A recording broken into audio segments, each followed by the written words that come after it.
Okay, this is a strange one to me, but recent surveys suggested anywhere between 22 to 40% of adults now don't believe that Jesus even existed. Now, this is one of those examples of people just believing something by osmosis without personally investigating it. Because if they did, they discover that there isn't a serious historian in the world who doubts that Jesus existed. It's just not even up for debate in scholarly circles. In fact, I'm going to play you a clip of an atheist interviewing an agnostic historian called Bart Ehrman. So in this clip, the interviewer is trying to cast doubt on the idea that Jesus existed, and this is what happens. Javi's asking, do you believe in the historical Jesus? That's a good question. Yeah, I was thinking about writing a book about this because I get the question a lot, and I unfortunately get quoted as someone who thinks that Jesus didn't exist, which I think is really very strange because I've written an entire book on what Jesus said and did. Okay. and for him to say and do anything, he had to exist. So I don't think there's any serious historian who doubts the existence of Jesus. There are a lot of people who want to write sensational books and make a lot of money who say Jesus didn't exist, but I don't know any serious scholar who doubts the existence of Jesus. We have more evidence for Jesus than we have for almost anybody from his time period. So, I'm not saying this as a believer. I'm not a believer, but as a historian, I'm just saying that you can't just kind of dismiss it and say, well, we don't know. You have to look at the evidence. So there is hard evidence. Why are historians so sure that Jesus existed? Why is there not even a shred or a scrap of doubt about it? Well, in this episode, we're going to divide it into two sections. Firstly, we're going to look at the evidence from outside the Bible. Then we're going to look at the evidence from inside the Bible. The first mention of Jesus outside of the Bible is by the first century Jewish historian Flavius Josephus. In his book, The Antiquities of the Jews, he reported on the execution of James. And in that section, he calls James the brother of Jesus, who was called Christ. Now, Josephus wasn't a Christian, he didn't care for Jesus, but not only does he acknowledge that Jesus existed, he confirms that he was the brother of James, which is just what the Bible reported in Galatians 1:19. Next up, we have the Jewish Talmud, which was written by rabbis who actually hated Jesus. The Talmud has several passages about Jesus, all of them completely hostile. In this passage, for example, it says that Jesus practiced magic and led Israel astray. Now, this is interesting because not only does the Talmud therefore confirm that Jesus existed, but it also confirms that he had a large following and worked miracles, although it attributes his power to sorcery rather than to God. In this passage over here, the Talmud also confirms that Jesus was executed at Passover, which again confirms the biblical account. So again, the Jewish rabbis hated Jesus. They didn't think he came from God. They thought he led Israel astray. They thought he was a sorcerer. But it was never in any doubt to them that Jesus did exist. Next up, we have the Roman historian Tacitus. Again, Tacitus hated Christianity, but he confirms that Jesus existed. After a fire broke out in Rome, Tacitus reported on how Emperor Nero had tried to pin the blame on the Christians. He says, Nero fastened the guilt and inflicted the most exquisite tortures on a class hated for their abominations, called Christians by the populace. Chrestus, from whom the name had its origin, suffered the extreme penalty during the reign of Tiberius at the hands of one of our procurators, Pontius Pilate, and a most mischievous superstition, thus checked for a moment, again broke out not only in Judea, the first source of the evil, but even in Rome, where all things hideous and shameful from every part of the world find their centre and become popular. Accordingly, an arrest was first made of all who pleaded guilty, then upon their information an immense multitude was convicted, not so much of the crime of firing the city, as of hatred against mankind.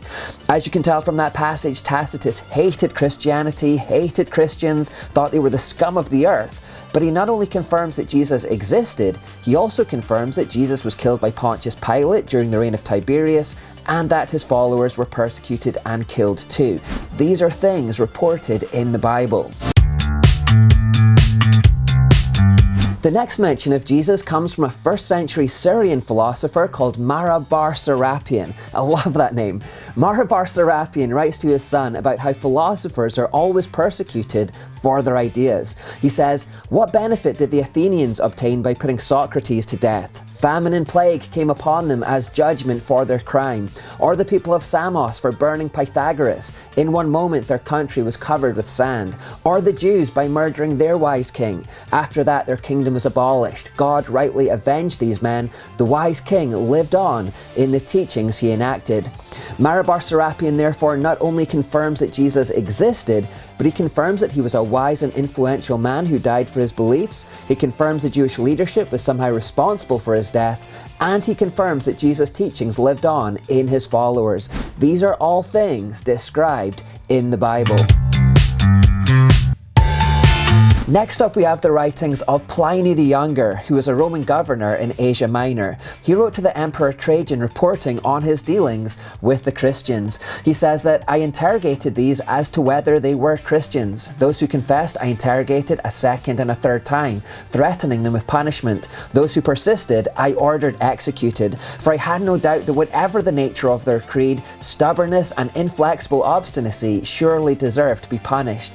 There were others possessed of the same folly, but because they were Roman citizens, I signed an order for them to be transferred to Rome.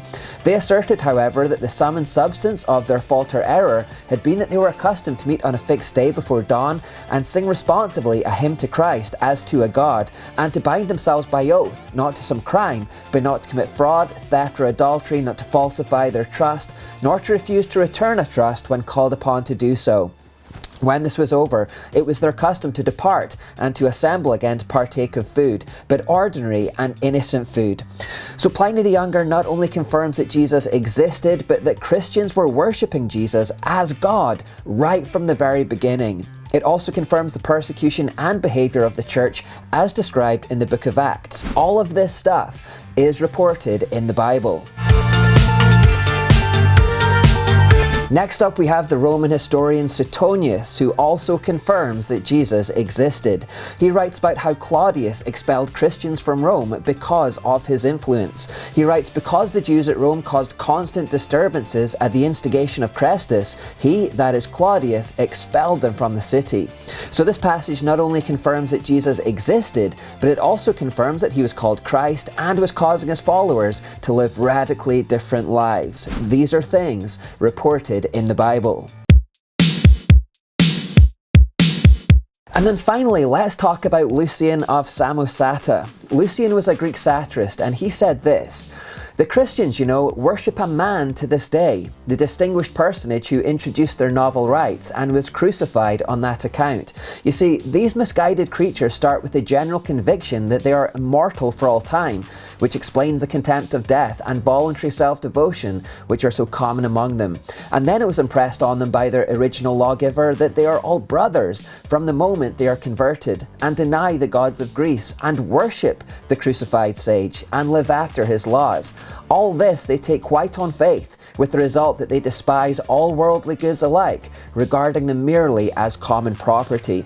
So not only does Lucian confirm that Jesus existed here, he also confirms that Jesus was crucified, and he confirms the activities of the church as reported in the book of Acts. Although Lucian is being sarcastic about it, all of this is reported in the Bible. And we haven't even talked about Celsus, who confirms that Jesus was born in a village in Judea, confirms his father was a carpenter, confirms he had unusual powers, which again Celsus attributes to sorcery rather than God. We haven't talked about the writings of Thales or Phlegon either, who both confirm events around Jesus' crucifixion, like the sky going dark, for example.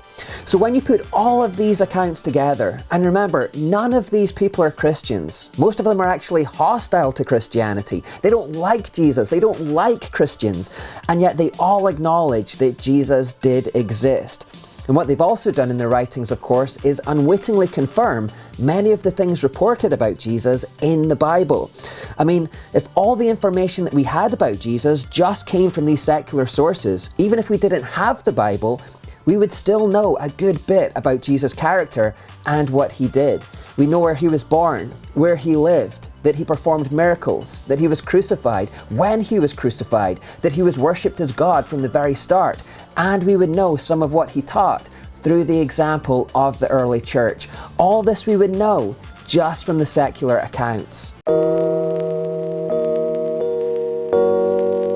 But of course, course, we do have the Bible, and that's the second reason we know that Jesus existed, because of what's written about him in the New Testament accounts. The New Testament reports were written by eyewitnesses who all lived at the time of Jesus and saw exactly what he did with their own eyes.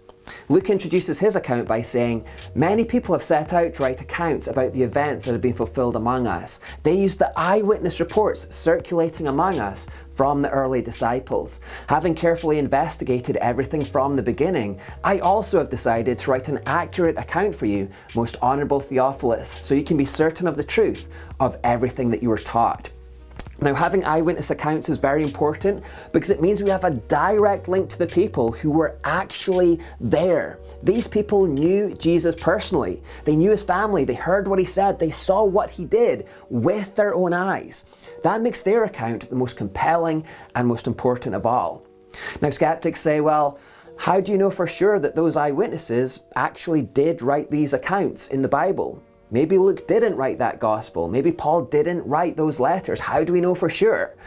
Here's another clip of that atheist interviewer trying to cast doubt on whether we can be sure these eyewitnesses really did write these books. There is hard evidence, I think. I would look for archaeological evidence as well. For example, we have one author who actually knew Jesus' relatives and knew his disciples. And who was that? Paul.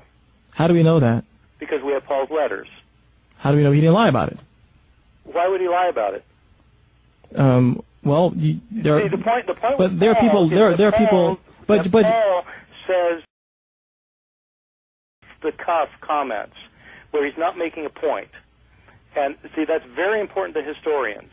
In other words, a historian wants to find disinterested comments. Right. And he says things, for example, about James, the brother of the Lord, which is just an off-the-cuff comment because everybody that he's writing to knows who he's talking about. So he just makes the off-the-cuff comment. That's very important information. And that is, if he wrote them. Disciples. Now, if he even wrote that comment about the 12 disciples, if in fact, so the whole point is that you've got a disinterested comment from somebody who actually knew these people. If he even wrote that, though, correct? Because isn't there some? No, there's no doubt about Paul writing Galatians. Aren't there some theories that suggest that maybe Paul himself had scribes that wrote for him? Well, every person who wrote epistles in the ancient world dictated them to scribes. Right. So how do we know then that? Well, how do you know Cicero wrote his letters? I don't. I'm not a historian, so I don't know much about Cicero. But I am a historian. I'm telling you. But there are some. but there are many historians who disagree with you, aren't they?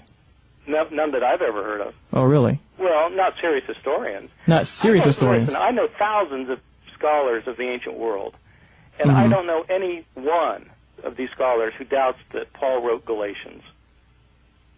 Okay. So these are people who've devoted their lives to this, and a lot of them are like me. It's not that I've got a personal investment in Paul. I mean, I'm not even a Christian. Right. I'm just saying, as a historian, there's no doubt Paul wrote Galatians. There's just no doubt about the integrity of these books. But then atheists say, and he tried to do it in that interview actually, they say, well, maybe they lied. Maybe they just made up all of their accounts. But where do you even start with that? I mean, quite a common one is for skeptics to say that the early Christians made up the story of Jesus for power and control. Now, as we saw in the first half of this video, there was no power and control for being a Christian.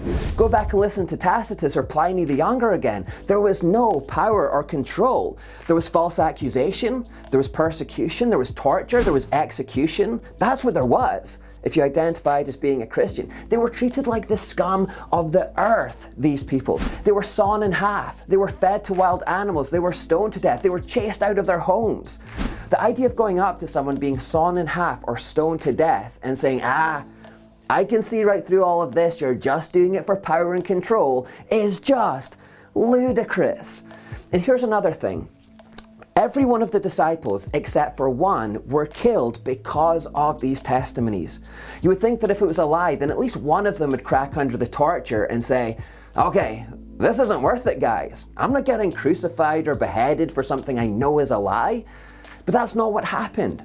Instead, they all went to their deaths absolutely adamant that what they had seen, what they had reported, was absolutely true. They were so sure of it that they preferred to be tortured and stoned and crucified rather than renounce what they'd seen. That message in the Bible, those letters, those Gospels, we would rather die than renounce those reports.